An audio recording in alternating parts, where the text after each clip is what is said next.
በምንዝር የተያዘችዋ ሴት። የከሳሾቿ ድንጋይና የኢየሱስ ክርስቶስ አስደናቂ ምላሽ። ዛሬ የምንኖረው በሰዎች ስህተት ላይ ለመፍረድ ድንጋይ ለማንሳት በማይዘገይ ዓለም ውስጥ ነው። አንድ ስህተት ስትሰራ በሶሻል ሚዲያ፣ በጎረቤቶች፣ በጓደኞች መሃል የክስ ድንጋዮች ከአራቱም አቅጣጫ ይዘንቡብሃል። ማንም ሰው ያንተን ህመም፣ ያንተን መሰበር ማየት አይፈልግም። ሁሉም ፍርዱን ሊያስተላልፍብህ ይቸኩላል። ግን እስኪ አስበው፣ አንተ እጅግ ከፍንጅ ተይዘህ መሄጃ አጥተህ የሰዎች ሁሉ የጥላቻ አይኖች ባንተ ላይ አፍጥጠው ሊወግሩህ ድንጋዮች ጨብጠው በዙሪያህ ቢቆሙ ምን ይሰማሃል? ከ2000 ዓመታት በፊት በዮሐንስ ወንጌል ምዕራፍ 8 ላይ ልክ እንደዚህ ያለ አንድ አስደንጋጭ ክስተት ተከስቶ ነበር። አንዲት ሴት ስታመነዝር እጅ ከፍንጅ ተያዘች። የዘመኑ ጻፎችና ፈሪሳውያን በውስጣቸው ያለውን ክፋትና የጭካኔ ጥግ ለመወጣት እርሷን እንደ ሰበብ ተጠቀሙባት። የወጋሪዎቹ ጭካኔ ስንመለከት እርሷን ሰው አድርገው እንኳን አላዩአትም። ክብሯን ገፈው በሰዎች ፊት አቁመው በሙሴ ሕግ መሰረት በድንጋይ ልንወግራት ይገባል እያሉ ጮኹ። በእጃቸው የያዙት ድንጋይ የልባቸውን መደንደንና የጭካኔያቸውን ጥልቀት ያሳይ ነበር። ፍቅረ ነዋይና የሃይማኖት ካባ የለበሰው ሰው ጭካኔ ይችን ሴት ወደ ሞት አፋፍ አደረሳት። ነገር ግን በዛ የጭካኔና የሞት ድባብ መሃል አንድ ፍጹም የተለየ ድምፅ ተሰማ። የፍቅር የይቅርታና የጥበብ ባለቤት የሆነው ኢየሱስ ክርስቶስ። ኢየሱስ ወደ መሬት ጎንበስ ብሎ በጣቱ ጻፈ። ሴቲቱን የከሰሷት ሰዎች ኢየሱስ ክርስቶስ መልስ እንዲሰጣቸው ሲያጣድፉት፣ እርሱ ግን ቀና ብሎ አንዲት ዘላለም የምትኖር እውነት ተናገረ። ከናንተ መካከል ኃጢአት የሌለበት መጀመሪያ በድንጋይ ይውገራት የሚል ቃል። ይህች ቃል የጭካኔውን ድንጋይ ከሰዎች እጅ አስጣለች። ትላልቆቹ ታናናሾቹም ሕሊናቸው ወቀሳቸውና ድንጋያቸውን ጥለው አንድ ባንድ ተበተኑ። በመጨረሻም በዛ ስፍራ የቀሩት ሁለት አካላት ብቻ ነበሩ፣ ታላቁ መሐሪና ታላቁ ኃጢአተኛ። ኢየሱስ ቀና ብሎ እነዛ ከሳሾችሽ ወዴት አሉ? የፈረደብሽ የለምን? አላት። እርሷም ጌታ ሆይ አንድስ እንኳ አለችው። ኢየሱስም አስደናቂዋን የፍቅር ቃል ተናገረ። እኔም አልፈርድብሽም፣ ሂጂ፣ ካሁን ጀምሮ ደግመሽ ኃጢአት አታድርጊ አላት። ዓለም ሊያጠፋት ድንጋይ ሲያነሳባት፣ ኢየሱስ ግን ሕይወትን ሰጣት። ዓለም ሲፈርጅባት፣ እርሱ ግን አዳናት። ዛሬስ በሕይወትህ የሰዎች ፍርድ፣ የጭካኔ ድንጋይ አስፈርቶሃል? የገዛ ሕሊናህ ይከስሃል? ይህ ቪዲዮ ላንተ ነው። ዛሬም ፍርዱን ትቶ በፍቅር ሊቀበልህ የሚጠብቅህ የኢየሱስ ክርስቶስ ፍቅር አለልህ። ይህንን ድንቅ ታሪክና ለዘመናችን የሚሆነውን ጥልቅ መልእክት አብረን እንመልከት። እስከ ቪዲዮ መጨረሻ አብራችሁን ቆዩ። ለቻናላችን አዲስ ከሆናችሁ ሰብስክራይብ ማድረጉንና ቪዲዮውን ላይክ በማድረግ ለሌሎች ማካፈልን አትርሱ። ወደ ዋናው መልእክት እንለፍ። በምንዝር የተያዘችዋ ሴት። የዛሬ መጽሐፍ ቅዱስ ታሪካችን የሚገኘው በዮሐንስ ወንጌል ምዕራፍ 8 ላይ ከቁጥር 3 ጀምሮ ነው። በቁጥር 3 ላይ እንደዚህ የሚል ቃል እናገኛለን። የኦሪት ሕግ መምህራንና ፈሪሳውያን በምንዝር የተያዘች ሴት አመጡ። በሕዝቡም ፊት አቁመዋት ኢየሱስን እንዲህ አሉት፣ መምህር ሆይ ይህች ሴት ስታመነዝር ተያዘች። ሙሴም እንደዚህ ያሉት ሴቶች በድንጋይ እንዲወገሩ በሕጉ አዞናል። አንተስ ምን ትላለህ? ይህንን ጥያቄ ያቀረቡለት እርሱን የሚከሱበት ምክንያት ለማግኘት ሲፈትኑት ነው። ኢየሱስ ግን ጎንበስ ብሎ በጣቱ በመሬት ላይ ይጽፍ ጀመር ይለናል። ይህ ጥቅስ በጥንታዊ የአይሁድ ማህበረሰብ ውስጥ የነበረውን ሃይማኖታዊና ማህበራዊ ሥርዓት እንዲሁም በኢየሱስ ላይ ይደረግ የነበረውን ተንኮል ለመረዳት ጥልቅ መነሻ የሚሆን ታሪክ ይዟል። ጥቅሱን በሰፊው ለመረዳት የሚከተሉትን ዋና ዋና ነጥቦች ማየት ያስፈልገናል። አንደኛ፣ የጻፎችና የፈሪሳውያን ዓላማ ወይም የተንኮል ወጥመዳቸው ነው። ጻፎችና ፈሪሳውያን ሴቲቱን ወደ ኢየሱስ ያመጧት ለሕጉ ተቆርቁረው ወይም ፍትህ ፍለጋ አልነበረም። ዋናው ዓላማቸው ኢየሱስን በንግግር ለመያዝ ማጥመድ ነበር። በቀጣዮቹ ጥቅሶች ላይ እንደሚታየው በሙሴ ሕግ መሠረት እንዲህ አይነት ሴት በድንጋይ ተወግራ መሞት አለባት የሚለውን ጥቅስ በዘሌዋውያን ምዕራፍ 20 ቁጥር 10 ላይ ያለውን ጠቅሰው ኢየሱስ ክርስቶስን መጠየቅ ጀመሩ። እነርሱ ኢየሱስ ሁለት ምርጫ የሌለው አጣብቂኝ ውስጥ ለመክተት አስበው ነበር። የመጀመሪያው በድንጋይ ውገሯት ቢል እርሱ ሁል ጊዜ የሚያስተምረውን የምህረት የፍቅርና የይቅርታ ትምህርት ይቃረናል። እንዲሁም በወቅቱ በሮማውያን ሕግ መሠረት አይሁዶች ሰውን የመግደል ሥልጣን ስላልነበራቸው ከሮም መንግሥት ጋር ኢየሱስ ክርስቶስንም ለማጋጨት ተፈልጎ ነበር። ሌላኛው አትውገሯት ቢል የሙሴን ሕግ ይሽራል፣ ሕግ አፍራሽ ነው ብለው በተሰበሰበው ሕዝብ መሃል ለመክሰስ ያነሱት ጥያቄ ነበር። ሁለተኛ በመካከል እርሷን አቁመው የሚል ቃል እናገኛለን። ይህ የማሸማቀቅ ከባዱ ተግባራቸው ነበር። ሴቲቱን በሰዎች ሁሉ ፊት መሃል ላይ ማቆማቸው የበደሏን ገደብ የለሽነት ለማሳየትና በአደባባይ ለማሸማቀቅ ፐብሊክ ሼሚንግ የተጠቀሙበት መንገድ ነበር። ፍርድንና ፍትህን ለፖለቲካዊና ለሃይማኖታዊ ጥቅማጥቅም ማጋለጫ ሊያደርጉት እንደፈለጉ ያሳያል። ሶስተኛው ፍትህ የጎደለው አቀራረባቸው ነው። በሙሴ ሕግ መሠረት በምንዝር የተያዙ ሁለት ወንዱም ሴቷም እኩል ሊቀጡ ይገባል ተብሎ ተጽፏል። ነገር ግን ፈሪሳውያኑ ያመጧት ሴቲቱን ብቻ ነው። ይህም ፍርዳቸውና አካሄዳቸው እውነተኛ ሳይሆን ሴቲቱን ለራሳቸው የተንኮል ዓላማ ማስፈጸሚያ መሳሪያ ብቻ እንዳደረጓት ግልጽ ያሳያል።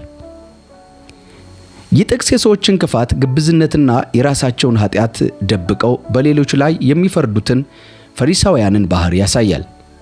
ከዚህ ጥቅስ ቀጥሎ ያለው ታሪክ ግን ኢየሱስ ክርስቶስ ይህንን የተንኮል ወጥመድ በጥበብ እንዴት እንደሻረውና ለሴቲቱ እውነተኛ ነፃነትና ምሕረት እንደሰጣት የሚያሳይ አስደናቂ ክፍል ነው።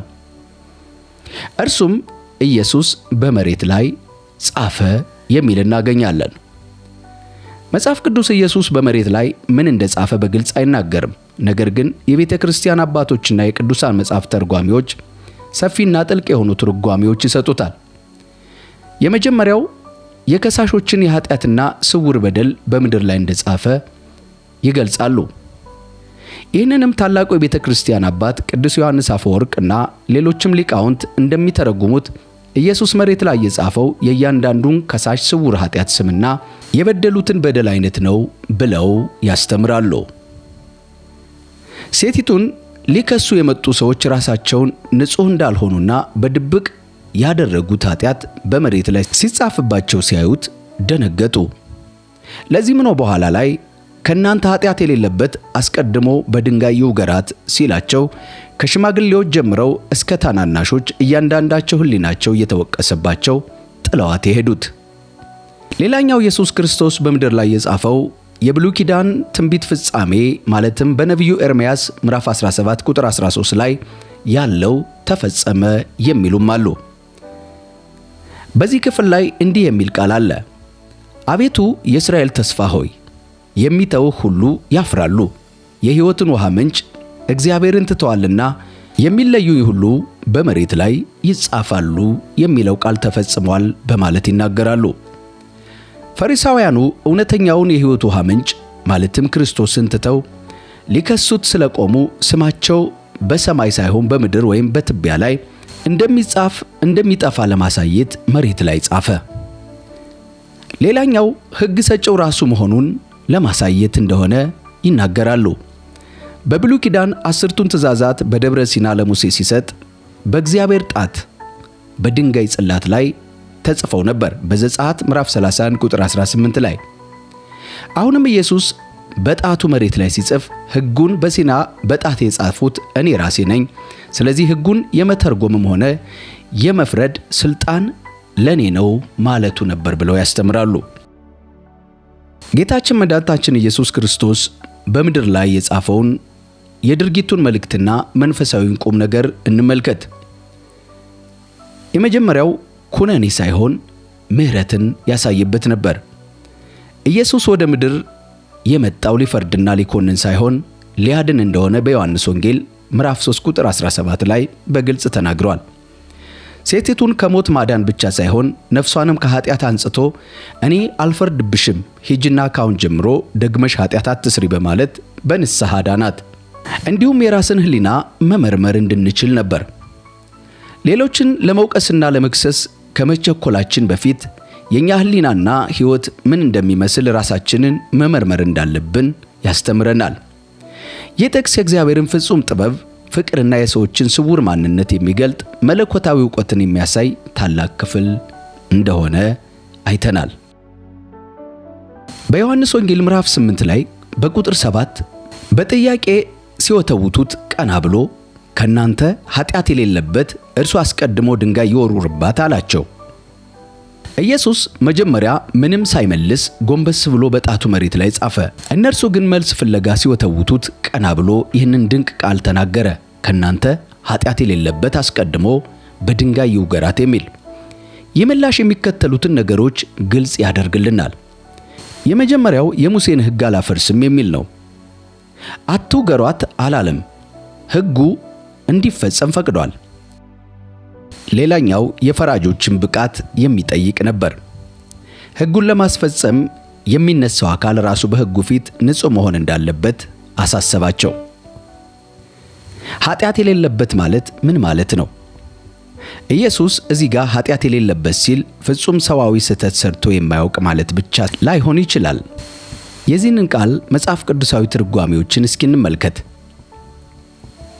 ኃጢአት የሌለበት ሲል ጌታችን ኢየሱስ ክርስቶስ ተመሳሳይ ኃጢአት ማለትም ሴቲቱ የተያዘችበትን አይነት የዝሙት ኃጢአት በስውር የሚሰሩ ነገር ግን በግልጽ ሌላውን ለመውገር የሚጣደፉትን ግብዝነት እየገለጠ ነበር።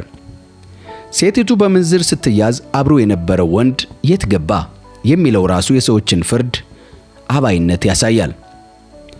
ሌላኛው የሕሊና መፈተሽ ነበር። ሌላውን ለመፍረድ ከመጣደፈችን በፊት ራሳችንን እንድንመረምር ጥሪ ያደርግልናል። የሰው ልጅ የራሱን ትልቅ ጉድለት ወይም ኃጢአት ሳይመለከት የሌላውን ሰው ትንሽ ስህተት ላይ ድንጋይ ለማንሳት መጣደፍ እንደሌለበት ይህ ጥቅስ ያስተምረናል። ከሳሾቹ ከታላቅ እስከ ታናሹ ሕሊናቸው ወቀሳቸውና ድንጋያቸውን ጥለው ከሄዱ በኋላ ኢየሱስ ሴቲቱን እኔም አልፈርድብሽም፣ ሂጂ ካሁን ጀምሮ ደግመሽ ኃጢአት አትስሪ ነው ያላት። ይህም የሚያስተምረን ክርስትና ሰውን በመቅጣት ላይ ሳይሆን በንስሐ በማደስ ላይ የተመሰረተ መሆኑን ያሳያል። ባጭሩ በዮሐንስ ወንጌል ምዕራፍ 8 ቁጥር 7 ላይ ሌሎችን ከመውቀሳችን ከመፍረዳችንና ድንጋይ ከመወርወራችን በፊት ቆም ብለን የራሳችንን ሕይወትና ከእግዚአብሔር ጋር ያለንን ግንኙነት እንድንፈትሽ የሚያዝዝ መለኮታዊ ጥበብና ምሕረት የተሞላበት ቃል ነው።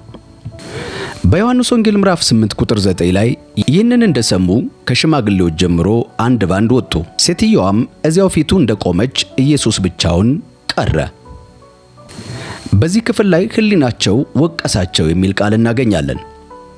የኢየሱስ ቃል ልክ እንደ መስታወት የራሳቸውን ድብቅ ኃጢአት አሳያቸው። በሌላው ሰው ላይ ድንጋይ ከመወርወራችን በፊት የራሳችንን ሕይወት እንድናይ መልእክት ይሰጠናል። የኢየሱስ ቃል የሰዎችን የውሸት ጽድቅ የሚገልጥና ወደ ራሳቸው የሚያመለክት በኃይል የተሞላ ነበር። በዚህ ክፍል ላይ ከሽማግሌዎች ጀምሮ የሚል ቃል እናገኛለን። ዕድሜያቸው ከፍ ያሉና ሽማግሌ የሆኑ ሰዎች ቀድሞ መውጣታቸው መጀመራቸው ትልቅ ትርጉም አለው። ምክንያቱም በዕድሜ ብዙ ዘመን ስለኖሩ የሰሩትን ኃጢአትና የሕይወታቸውን ጉድለት ከወጣቶቹ ይልቅ ጠንቅቀው ያውቃሉ። የሕሊናቸው ወቀሳ ቀድሞ የደረሰው ለነርሱ ነው። ኢየሱስ ብቻውን ቀረ፣ ሴቲቱ በመካከላቸው ቆማ ነበር የሚል ቃል አለ። ከሳሾቹና ከሕዝቡ መበተን በኋላ በዛ ስፍራ የቀሩት ሁለት አካል ብቻ ነበሩ። እነርሱም ሴቲቱ ወይም ኃጢአተኛዋና ኢየሱስ ኃጢአት የሌለበት ብቸኛው ፈራጅ። ፍጹም ጻድቅ የሆነውና ሊወግራት የሚችለው ብቸኛው አካል እርሱ ሆኖ ሳለ አልፈረደባትም። ጥቅሱ በሌሎች ላይ ከመፍረዳችንና ድንጋይ ከመወርወራችን በፊት የራሳችንን ድክመትና ኃጢአት እንድንመለከት ያስተምረናል። ሰዎች እኛን ሲፈርዱብን፣ ሊያጠፉንና ሊያዋርዱን ሲፈልጉ ኢየሱስ ግን በምሕረቱ ሊያድነንና አዲስ ሕይወት ሊሰጠን ዝግጁ መሆኑን ከዚህ ቃል እንማራለን። በዮሐንስ ወንጌል ምዕራፍ 8 ቁጥር 10 ላይ ኢየሱስም ቀና ብሎ አንቺ ሴት ሰዎቹ የት ሄዱ? የፈረደብሽ የለምን? አላት። እርሷም ጌታ ሆይ አንድም የለም አለችው። ኢየሱስም እኔም አልፈርድብሽም፣ በይ ሂጂ፣ ከእንግዲህ ግን ኃጢአት አትስሪ አላት። ሁሉም ከሳሾች በሄዱ ጊዜ በዛ ስፍራ የቀሩት ሁለት አካል ብቻ ነበሩ። ሴቲቱ ማለትም ኃጢአተኛዋና ኢየሱስ ኃጢአት የሌለበት እውነተኛው ፈራጅ።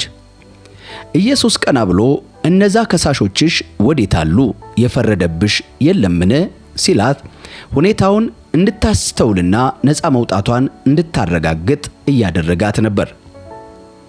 ሊፈርዱባትና ሊወግሯት የነበሩ ሁሉ በገዛ ኃጢአታቸው ምክንያት መክሰስ ስላልቻሉ ሜዳው ክፍት ሆኗል። የሰው ልጅ ሊከስህ፣ ሊያሳጣህ፣ ሊፈርድብህ በዙሪያህ ሊሰበሰብ ይችላል።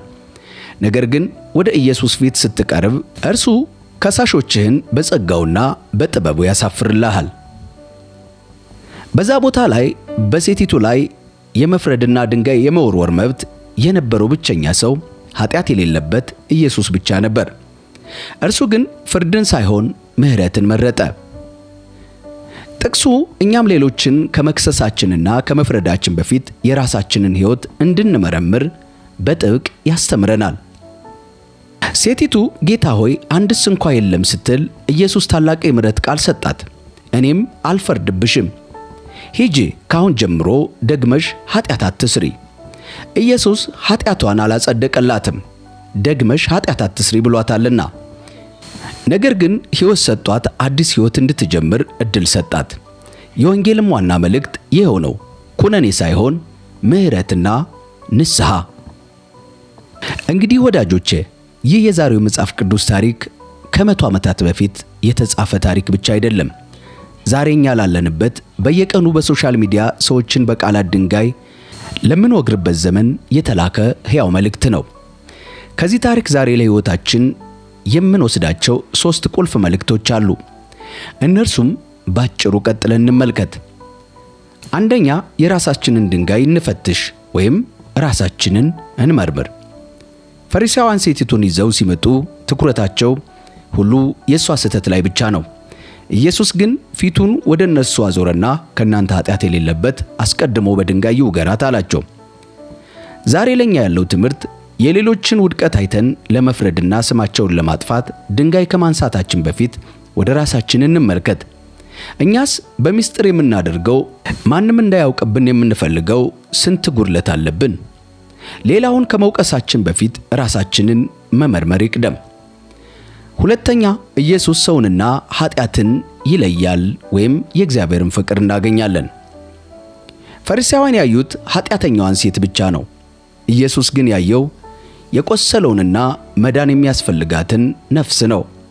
ኢየሱስ ኃጢአቷን አልደገፈውም፣ ነገር ግን ማንነቷን አላጠፋውም። እኔም አልፈርድብሽም በማለት ክብሯን መለሰላት። ዛሬ ለኛ ያለው ትምህርት እግዚአብሔር ሰዎችን የሚመዝነው በወደቁበት ስህተት ብቻ አይደለም። እኛም ሰዎችን በሰሩ ስህተት ብቻ ስናጠቃልል የክርስቶስ ልብ እንደሌለን እያሳየን ነው። ሰውን መውደድ፣ ስህተትን ግን አለመቀበል። ሶስተኛው፣ አዲስ ዕድልና ንስሐ ወይም እውነተኛ ነፃነትን እንማራለን። የታሪኩ ትልቁ መደምደሚያ ኢየሱስ የሰጣት የመጨረሻ ትእዛዝ ነው። ሂጂ፣ ካሁን ጀምሮ ደግመሽ ኃጢአት አትስሪ የሚል። ክርስቶስ ይቅር የሚለን እንድንቀጥልበት ሳይሆን ተለውጠን አዲስ ሕይወት እንድንኖር ነው። ወገኖቼ በዚህ በምንኖርበት ዘመን ሰዎችን በኮሜንት በወሬና በትርክት በቁም ከመውገር እንውጣ። ክርስቶስ እኛን ካለንበት የኃጢአት አዘቅት በጸጋው እንዳወጣን እያሰብን ለሌሎች የይቅርታና የፍቅር እጅ እንዘርጋ። ዛሬ ራሳችንን እንጠይቅ። በእጃችን ያለው ድንጋይ ምንድን ነው? ለመጣልስ ዝግጁ ነን?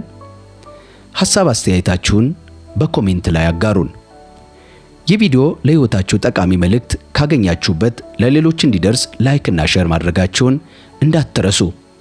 ለቻናሉ አዲስ ከሆናችሁ ደግሞ መሰል መንፈሳዊና አስተማሪ ቪዲዮዎች እንዲደርሷችሁ ሰብስክራይብ አድርጉ። በቀጣይ ቪዲዮ እስከምንገናኝ ሰላምና ጸጋ ከሁላችን ጋር ይሁን። ጸጋ ይብዛላችሁ።